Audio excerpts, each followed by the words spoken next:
4월 24일 아침 묵상 시간입니다. 이제 어제부터 이어지는 모세의 노래 후반부를 오늘 우리가 살펴보게 될 텐데요. 오늘도 그 안에서 하나님이 어떤 분이신지 또 우리가 어떻게 살아야 할지를 잘 생각하면서 오늘도 복된 하루 보내실 수 있기를 간절히 축복합니다. 함께 읽을 말씀은 신명기 32장 34절부터 52절까지의 말씀입니다. 가능하신 분들은 함께 읽어보도록 하겠습니다. 이것이 내게 쌓여있고 내 곳간에 봉하여 있지 아니한가. 그들이 실족할 그때에 내가 보복하리라. 그들의 환난 날이 가까우니 그들에게 닥칠 그 일이 속히 오리로다. 참으로 여호와께서 자기 백성을 판단하시고 그 종들을 불쌍히 여기시리니 곧 그들의 무력함과 갇힌 자나 노인자가 없음을 보시는 때로다. 또한 그가 말씀하시기를 그들의 신들이 어디 있으며 그들이 피하던 반석이 어디 있느냐. 그들의 재물에 기름을 먹고 그들의 전제의 재물인 포도주를 마시던 자들이 일어나 너희를 돕게 하고 너희를 위해 피난처가 되게 하라. 이제는 나 곧 내가 그인 줄 알라. 나 외에는 신이 없도다. 나는 죽이기도 하며 살리기도 하며 상하게도 하며 낫게도 하나니 내 손에서 능히 빼앗을 자가 없도다. 이는 내가 하늘을 향하여 내 손을 들고 말하기를 내가 영원히 살리라 하였노라.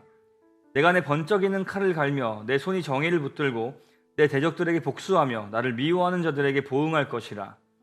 내 화살이 피에 취하게 하고 내 칼이 그 고기를 삼키게 하리니 곧 피살자와 포로된 자의 피요 대적의 우두머리의 머리로다. 너희 민족들아 주의 백성과 즐거워하라.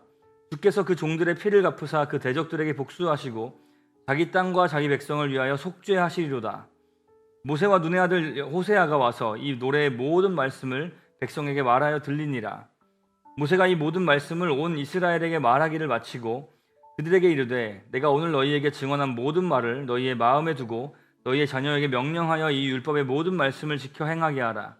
이는 너희에게 헛된 일이 아니라 너희의 생명이니 이 일로 말미암아 너희가 요단을 건너가 차지할 그 땅에서 너희의 날이 장구하리라.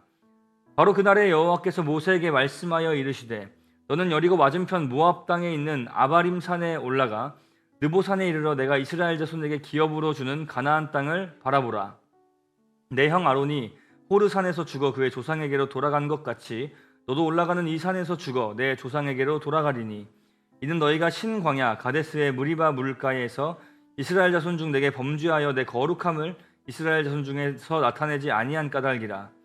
네가 비록 내가 이스라엘 자손에게 주는 땅을 맞은편에서 바라보기는 하려니와 그리로 들어가지는 못하리라 하시니라.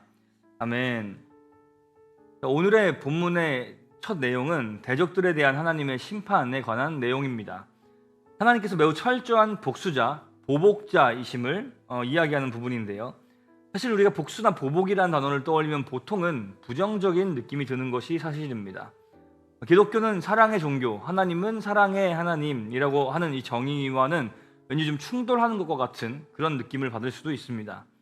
그러나 우리가 지난 몇 번의 큐티를 통해서 생각해 보았던 것들 중 하나님의 중요한 속성이 한 가지 있었죠. 그것은 바로 하나님이 의로우신 분, 하나님이 공의로우신 분이라는 것이었습니다. 자신이 사랑하는 이스라엘 백성을 괴롭히고 부당하게, 불의하게 침탈한 자들을 향한 하나님의 복수는 이스라엘을 향한 사랑 그리고 불의한 자들을 향한 의로운 대응이라는 점에서 합법적이고 공의로운 보복이라고 할 수 있습니다. 그런데 사실 아이러니하게도 어제 본문에서도 다뤄졌지만 이스라엘이 이방 나라들의 패배하고 포로가 되는 이유는 이스라엘이 하나님 말씀에 불순종했기 때문이었습니다. 하나님이 이방 나라를 들어 사용하셔서 이스라엘을 망하게 하셨던 것이었습니다. 34절과 35절을 우리 세 번역으로 한번 읽어보도록 하겠습니다.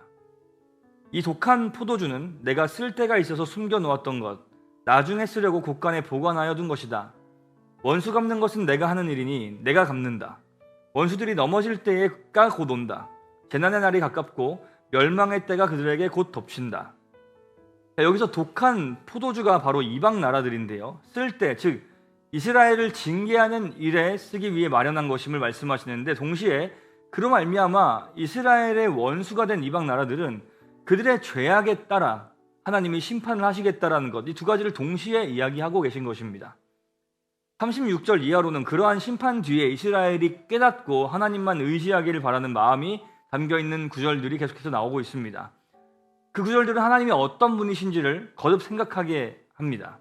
그런데 그 방식이 이스라엘이 하나님을 저버리고 이방 나라의 문화, 신 등을 의지했던 것을 다시 한번 언급하시면서 서로 비교해 보도록 하시는 그런 방식인데요. 37절부터 38절은 이스라엘이 의지했던 것들이 지금 대체 어디에 있느냐 하면서 비꼬듯 비판하시는 내용입니다. 다 사라지고 없다는 것이죠.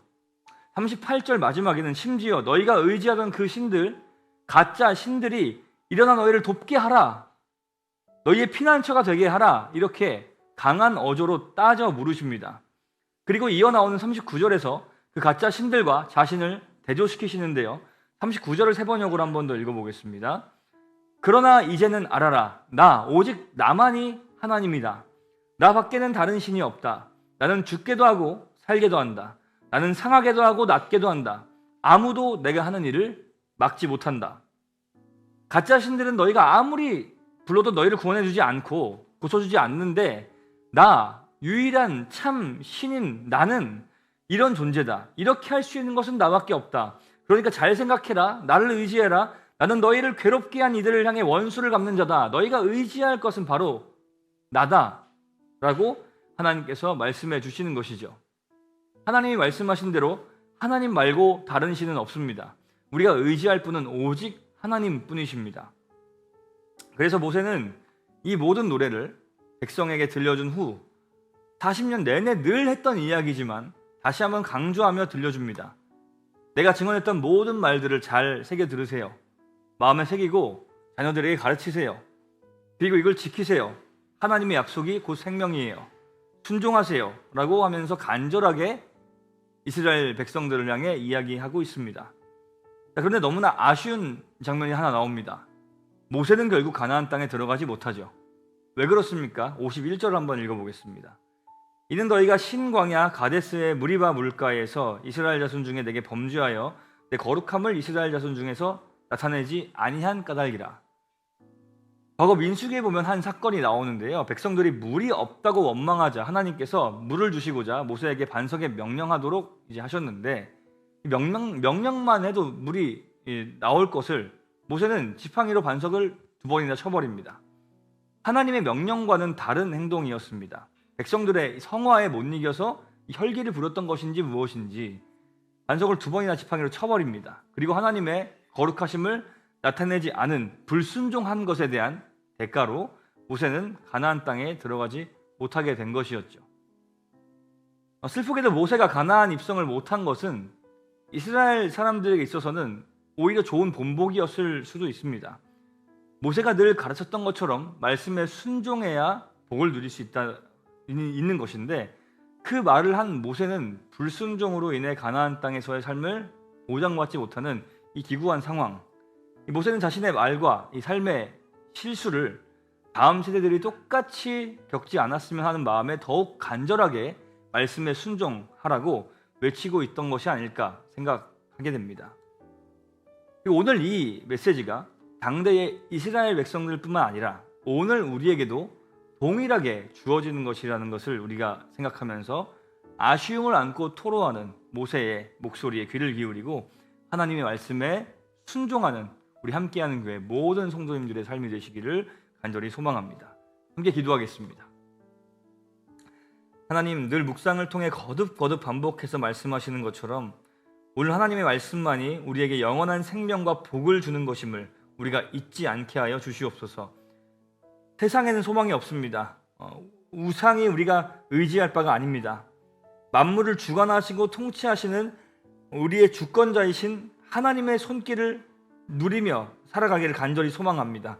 그렇게 살 수 있도록 우리에게 주신 하나님의 거룩한 말씀을 온 마음으로 받고 순종하며 살아가는 삶이 되게 하여 주시옵소서. 그래서 날마다의 삶이 하나님 앞에서 그야말로 복된 삶이 되게 하여 주시옵소서. 감사드리며 살아계신 예수님의 이름으로 기도합니다. 아멘.